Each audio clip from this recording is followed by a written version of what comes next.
ngàbbin wu am solo dafa baax ci am réew li koy firndeel mooy lépp lu spéculation dafay dàqu. maa ngi fàttaliku daaw jéeg daawaataati jéeg ba 2012 bu bët sébbee muy premier taw ci Sénégal ñenn ñi dañuy wax ay inondation muy ay jafe-jafe waaye baykat yi nekk ci àll bi ngooñ mu ñu jox seeni ay fas lañuy jàmbat. maa ngi fàttaliku ay at ngi ni ci ginnaaw éleveurs yi jamono ji seen xar yi dafay yooy. maa ngi fàttaliku ay at ci ginnaaw ñépp benn jàmbat lañu am muy aliment de bétail kenn du laal ngooñu gerte fenn saaku dem na ba 10 000 francs dem na ba 8 000 francs dem na ba minimum 7 000 francs CFA. ay commerçant yi dajale xaalis ci jamonoy nawet fekk baykat bi ci digg coonoom ak jaaxleem mu won ko damay jënd sa gerte tax ñu jënd saaku ngooñ 1500 francs wala 2000 francs jafe-jafe bu doy waar boo xam ni moom lañ doon indil suñu mbokki baykat yi. alors tey jii boo demee ci kaw gi saaku ngooñ 3000 francs sant yàlla bu baax. xam ngeen ni kon ku foogoon ni da ngay teg dil baykat yi ngir jënd seen gerte ci anam goo xam ni jaaduwul la seen ngooñ di ci def wàllu business ci exploiter leen ci anam gu jaaduwul te ñaaw bu yeboo nga wéeraat say kàkka ki dëbës. dara sababu ko lu xeex gi ñuy xeex wàllu spéculation lu neex waay jënde lu neex waay jaaye lu neex waay def ci ak ma tey commencé naa dañ ci Sénégal bien sûr. kon ñu jëloon seen plus de 3000 francs def ko ci ngooñ ngir séntu ci bénéfice bu 300% ou 4% mën nañoo taaje boon yi ndax saaku ngooñ 3000 francs rek lay jar te loolu mooy di jaatu parce que bari na lu ñu naan cher la ci Sénégal fekk na ñi ko moom cheral lu ñu ko ñi ci dugg doon ñuy def business ñoo ko cheral ci nan dañu leen di fekk ci àll ba jënde saaku ngooñ 1500 wala 2000 francs di ko jaayee 10 000 francs tey saaku ngooñ 4000 ak 3000 xel dal na xëy na kon kenn du yegg ci di jàmbataat aliment de bétail ndax amul lu ko gëñ moom ngooñu gerte ndax bokk na ci lu gën a jafe ci jamono ji da doon souffrance boo xam ni moom la mbokk kaw gi di jànkuwanteel souffrance boo xam ni moom la éleveurs yi di jànkuwanteel luñ ci mën a dégg mooy ay gouvernants yu baax loolu mooy importance ci am réew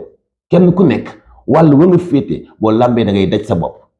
li ñu tàmmoon Sénégal nag mooy toog muy dox ak jël ay businessman jox leen opportunité bu ñu mën di user askan wi ci ak ma tey sans pitié ni yërmande. businessman yooyu nag tey koo ci dajal da lay jàmbat naan la Sénégal doxul Sénégal neexul parce que saaku ngooñ ba mu doon jaayee 10 000 mu ñu ko jaayee 10 000 parce que spéculation amatul. benn nit bu lebi ay millions jënd ci ngooñ mu bëri wala aliment de bétail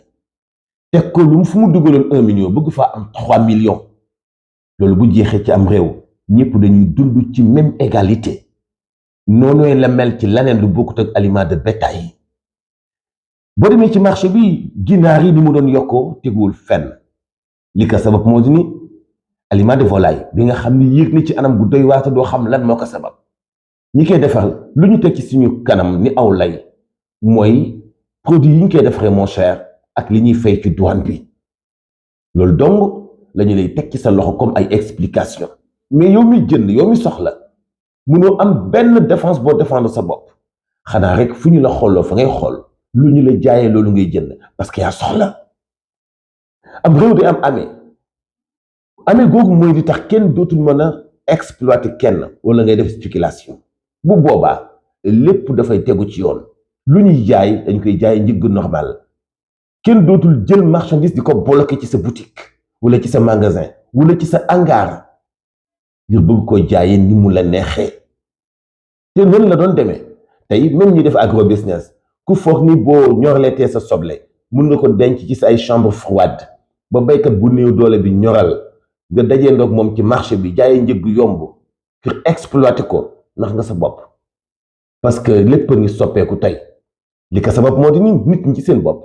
ñu ngi tàmbali di bayal seen bopp soble mu njënd mi sax dana wàññeeku bu baax loolu lépp méthode la bu gouvernant yu bees yi gis nañu ko te ñu ngi ci orienté nit ñi te kenn du ko dindi spéculation fu mu amul dundinu askanoo jàppandi yokkute gi am ci àdduna bi kenn umpale wu ko ñëpp xam nañu dund gi dafa cher partout dans le monde mais bu fekkente ni bii mën nañu def ay moyens pour jàppandal ko du ci nit ki ci boppam bi citoyen bi moo war a am beneen pouvoir contre le pouvoir ngir mën a teg askan wi lu mu àntandul te loolu lañ doon dund ci Sénégal heureusement ñii fi nekk tey soppi nañu ko ba xeetu spéculation moom dàqu na fi li ma gën a yitteel nag di monde rural bi ndax ñoom ñoo amul ñoo mandul ñoom la seen loxo jotul seen ginnaaw boo fa spéculation dàqoo ci wàllu ngooñ gerte dugub basi mboq nga xam ni bokk na ci développement ci àdduna bi ak surtout wàllu élevage xel dafay daal di mën a dal boo demee ci kaw gi jamono jii xobu niim sax dañ ko daan gor di ko jox ay nag ñu koy lekk soppeeku na bu baax ndax saako ngooñ ngi 3000 francs kon ku ci misé woon ngir def spéculation dagg bopp baykat yi ak éleveurs yi da nga daanu ba perte am réew dañ ciy dund ci jaay jël sa bénéfice mais kenn du ci dund ci def spéculation ngir dagg bopp ñi nga seqal réew mi jaaduwul ñaaw na